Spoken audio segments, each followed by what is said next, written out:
পুনৰ জানুৱাৰী মাহত অসমলৈ অহাৰ সম্ভাৱনা প্ৰধানমন্ত্ৰী আৰু কেন্দ্ৰীয় গৃহমন্ত্ৰী অমিত শ্বাহৰ আজি বাজপেয়ী ভৱনত প্ৰধানমন্ত্ৰী আৰু গৃহমন্ত্ৰীৰ ভ্ৰমণ সন্দৰ্ভতো অনুষ্ঠিত হয় প্ৰস্তুতিমূলক বৈঠক আৰু অহা 5 জানুৱাৰীৰ পৰা সমগ্ৰ ৰাজ্যতে পদুমৰ চিহ্নৰে দেৱাল পেইণ্টিং কৰি নিৰ্বাচন প্ৰচাৰ চলাব বুলিও সিদ্ধান্ত গ্ৰহণ কৰা হয় বিজেপিৰ সাংগঠনিক সভাত। এই মন্তব্য মুখ্যমন্ত্ৰী ডক্টৰ হিমন্ত বিশ্ব শৰ্মাৰ। প্ৰধানমন্ত্ৰী ডাঙৰীয়া অসমত 17 আৰু 18 জানুৱাৰীত অহাৰ সম্ভাৱনা আছে। প্ৰধানমন্ত্ৰী ডাঙৰীয়াৰ সভাসমূহৰ বিষয়েও আমি এটা আলাপ আলোচনা কৰোঁ।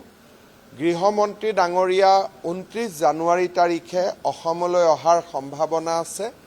তেখেতৰ ভ্ৰমণ সম্পৰ্কেও প্ৰস্তুতিমূলক আমি বৈঠক অনুষ্ঠিত কৰোঁ আৰু অহা 5 তাৰিখৰ পৰা বিজেপিয়ে গোটেই ৰাজ্যতে ৱাল পেইণ্টিং আমাৰ দলৰ কমল চিনটোক লৈ আমি ৱাল পেইণ্টিং আৰম্ভ কৰিম।